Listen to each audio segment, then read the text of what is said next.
nu știm cine suntem și nici nu o să știm. Suntem o mare taină. Căutăm un răspuns cu emisfera stângă la o întrebare care este pusă de inima omului, de adâncul omului. Această nevoie de a fi. Da. Și este de a mă simți că sunt în identitatea mea și nu de a-mi defini identitatea. Și va veni vremea când fiecare va ști cine este, pentru că chiar va fi cel ce este. Cine este. Deocamdată nu avem răspuns pentru că noi nu suntem. Numai Dumnezeu este cel ce este. Eu sunt cea care voi deveni. Deci sunt o realitate în devenire. Aici este în același timp și o taină abordabilă. Adică eu sunt cea care m-am născut în 44 în Comuna Vâlcelele. Eu sunt cea din clasa 1, eu sunt cea din clasa 7, eu sunt cea din anul 1, eu sunt cea de acum 10 ani, eu sunt cea din clipa aceasta. Deci eu sunt acest cineva care zice eu sunt. Nici o legătură aproape nu mai este, nici fizică, nici chimică, nimic n-a mai rămas din mine, cea care eram la 6 luni. Și totuși, în mine există o permanență care face ca eu să spun despre mine eu sunt. Cam aceasta ar fi, să zicem, firul de care ne putem agăța în a ne accepta ca taină. Și mai multe decât atât vom afla acum când pun întrebarea, eu cine sunt? O pun cuiva, cine sunt eu pentru tine? Deci pot să dau o mulțime pot spun câți ani am și așa mai departe, dar nu știu ce înseamnă pentru tine asta, cine sunt eu pentru tine. Și aici vom afla că noi suntem cineva pentru altcineva.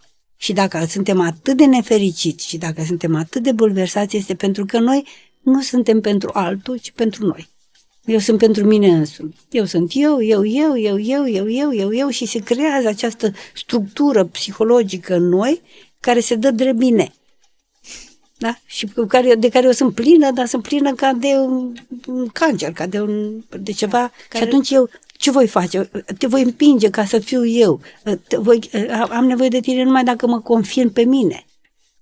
Ori, ca să fiu eu, să mă apropie de nevoie, este să-l aud pe cel ce îmi spune tu și care îmi zice, leapă-te de tine. De acest tine care e făcut din niște straturi. Specialiștii despre sufletul omenesc astăzi, psihologii, psihoterapeuții spun lucruri atât de deștepte, mai că și adevărate despre om. Unul care spune că la suprafață avem un eu protector, ca să acoperim eu rănit. Eu autentic ar fi undeva în adâncuri, pe acolo pe adânc, unde e nimicul care vrea să mă înghită. Ori vine Mântuitorul și te lepezi de tine, adică leapă-te de toate protecțiile astea pe care le-ai făcut, rămâi vulnerabil, așa este crucea, și apoi vii după mine și eu te înființez pe tine. Eu te aduc la statutul și la dimensiunea de persoană. Pentru că omul are această dimensiune de subiect, de cine, dar este ca o întrebare, ca o posibilitate, și el poate să se determine și să se aibă tendința să se definească rupându-se de cel și alunecând spre starea de individ al meu pentru mine și mă definez prin statut, funcție, roluri, ce am, ce fac, așa? Sau în partea cealaltă către a fi persoană, unde sunt numai pentru că sunt în relație cu tine, sunt pentru tine, sunt cu tine, împreună cu tine și nu împotriva ta. Și atunci gândiți cum arată viața omului trăită pentru celălalt.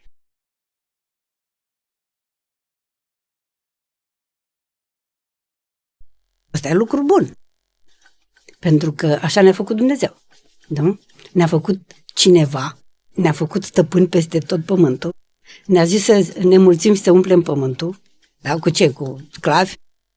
Aceasta este darul lui Dumnezeu și misiunea noastră în lume. Doar că le împlinim prost. Asta e tot. Deci în loc să vreau să fiu stăpânul lumii, eu mă las stăpânit de lume și alerg după ce-mi dă lumea.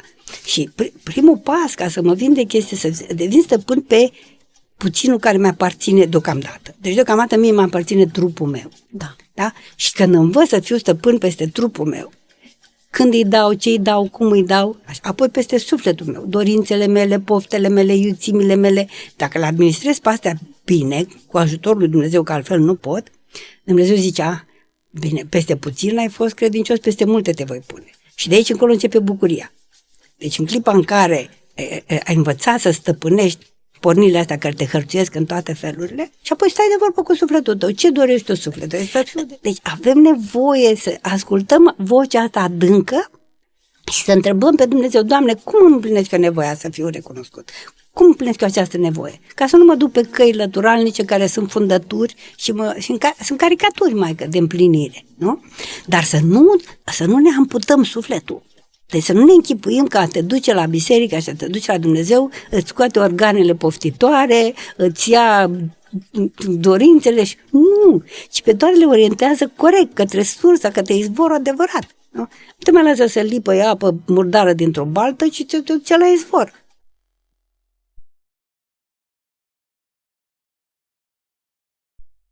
Mai ca să putem să ne ascultăm pe noi, nu ajungem la vocea interioară, ci la tăcerea interioară. Dumnezeu ne vorbește în tăcere. Sufletul nostru îi vorbește lui Dumnezeu în tăcere. Ca să putem să ajungem la noi înșine, trebuie să ajungem la nucleul de tăcere. Semnificația este în acel câmp de tăcere care nu e nimic. Tăcerea mai este decât vorbirea. Că putem vorbi în deșert, putem vorbi ca să treacă vremea, dar nu putem să tăcem fără sens. În tăcere este un sens care ne scapă. Deci avem nevoie să trecem de frica aceea îngrozitoare, pentru că din clipa în care intrăm înăuntru nostru, ne întâmpină o frică.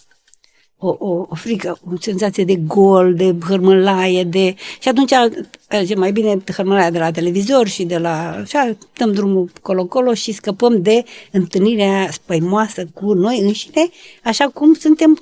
Ei, asta este semnul că noi nu mai suntem în stare să dorim sănătate. Ia gândiți-o, dacă te duci la un medic și afli că ai o boală, ce faci? Începi un tratament, dorești să te vindeci. În loc să negi, nu am nicio problemă și să mori fără... Așa și aici. Sunteți plin de hărmălaie, plin de voci și așa. Mă duc la doctorul sufletului meu să mă vindece.